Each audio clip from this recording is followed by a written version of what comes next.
Hello everybody, this is Ogre Boy, and I'm going to be doing my review for the 1998 movie Psycho. This is a remake of the 1960 movie, and this movie follows the exact same story from the first one, shot for shot, and everything. The only differences are the setting of the movie is in the 1990s instead of the 60s, and there are little tiny tweaks that are different, stuff to make it where it would make more sense in the 90s, like how much money she steals, and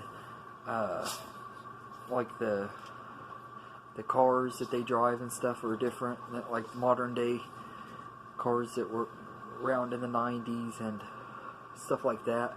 Nothing really that big of a difference. But I do kind of think it was pointless to do a shot-for-shot remake like this, but it was kind of a cool experiment to see what it would be like to do a movie like that. Gus Van Sant directs, and I think he does a pretty decent job. They use the exact same script that, or screenplay that Joseph Stefano wrote and everything, and so everything is pretty much the same. There's tiny little tweaks that are a little bit different, like some things in certain scenes, but there's not really anything extremely different, aside from having a different cast and it being in color and stuff. But I really thought this one was alright. I don't think it was like a great movie. It's not on the same level as the original Psycho. I think if I'm gonna watch Psycho, I would rather watch the original and everything. The cast was a lot better in the original, especially Janet Leigh and Anthony Perkins, but I do think that the supporting cast in this one was pretty good. I didn't like the Anne Heche, or however you say her name, that plays Marion Crane. I didn't think she was very good in this movie. I actually thought she was pretty terrible. But part of it is Janet Leigh was just really a hard act to top and everything. Janet Leigh was amazing in the original and everything, and like in the recreation of the shower scene, like her screams were not near as good as Janet Leigh's. Her screams were really terrible. I didn't like that at all. But the other cast was pretty good. Viggo Mortensen plays Sam Loomis. Yeah, I thought he did a pretty decent job. I thought he was pretty good in here. Julianne Moore is Lila Crane. Was pretty good. I thought she was a lot better than I expected. I had actually forgot that she was even going to be in that movie until I started watching it, and I saw her name in the opening credits, and I still forgot that she was going to be in it when they finally did show her. I was like, oh man, I just can't remember that this actress is in here, because she's one that I've always liked. I've always liked Julianne Moore, but I thought she was pretty good in here. And William H. Macy as Arbogast was pretty decent.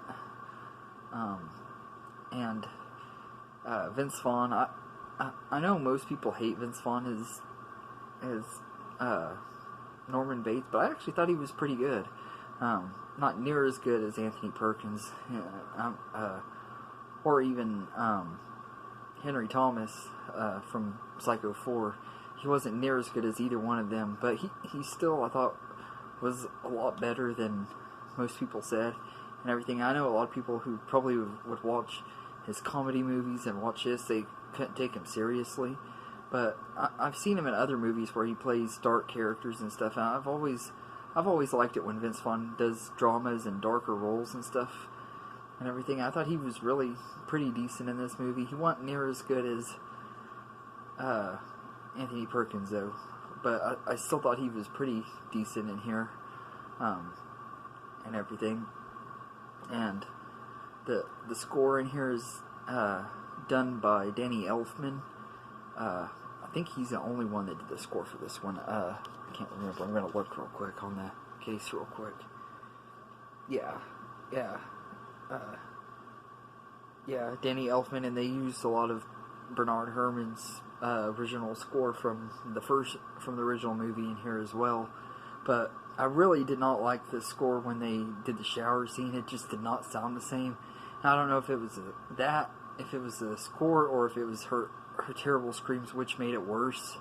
The shower scene just was not near as effective and stuff and everything. And like there was something I noticed that really kind of bothered me in the shower scene, or after the shower scene actually, really, when Norman is cleaning up the blood and stuff. At the end of the shower scene, before she grabs the curtain and falls, like happens, you can see blood from her back on the wall and everything. But when he goes to clean up the bathroom and stuff, before he starts cleaning the tub and stuff, the blood stain is already gone. I don't know if anybody else has ever noticed that, but for some reason that just really got on my nerves. So I thought it was really stupid that they didn't pay much attention to the details on that. And it's kind of a nitpick, but it annoyed me. But for the most part, though, the score I thought was pretty good.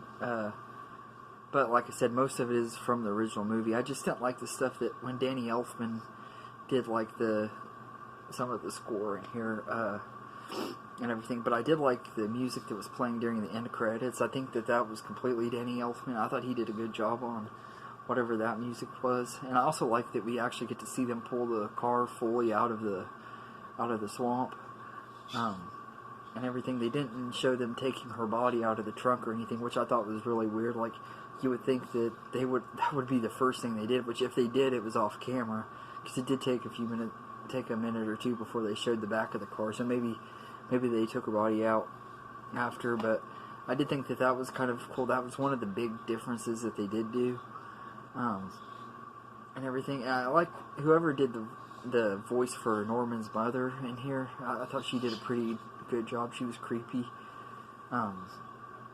but I think this one was just alright. It wasn't like an amazing remake. It's definitely not one of the best horror remakes I've ever seen. It doesn't rank up there with like Evil Dead or Texas Chainsaw Massacre or anything like that, but I will say it is 100% better than the remake of Nightmare on Elm Street. It's definitely way better than that, and you'd find me watching this one again before ever watching that piece of crap again.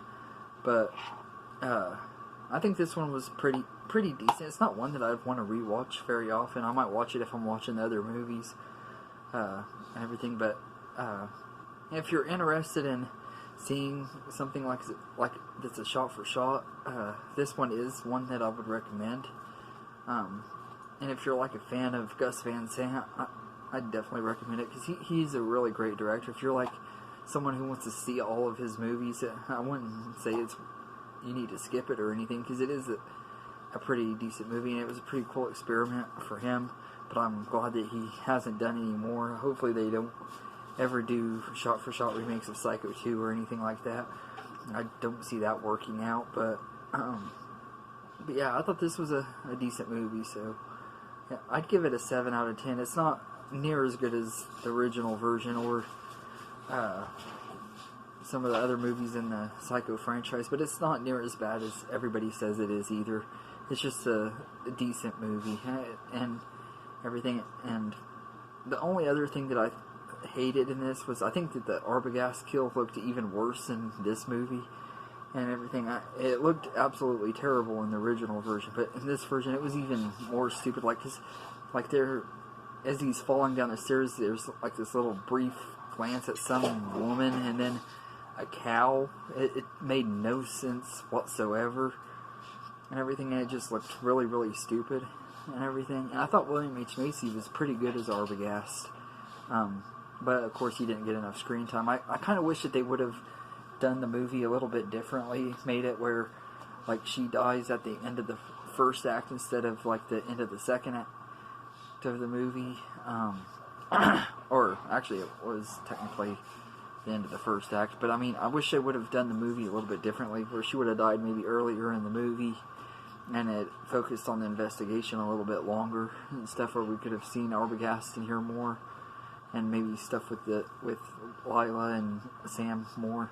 But all in all, I think this was a decent movie. I think if they ever do remake Psycho again, I hope that they don't do shot for shot like this again. I hope that if they do ever decide to remake it, to make it different, make it worth watching. But all in all, I think this was a decent movie and everything. So anyway, that's my review for Psycho from 1998. Let me know in the comments what you think of this movie, and hope you enjoyed this video, and have a good day, everybody. This is the song that doesn't end. Yes, it goes on and on, my friend. That's enough, guys. Some people started singing it, not knowing what it was, and they'll continue singing it forever just because this is the song that doesn't end.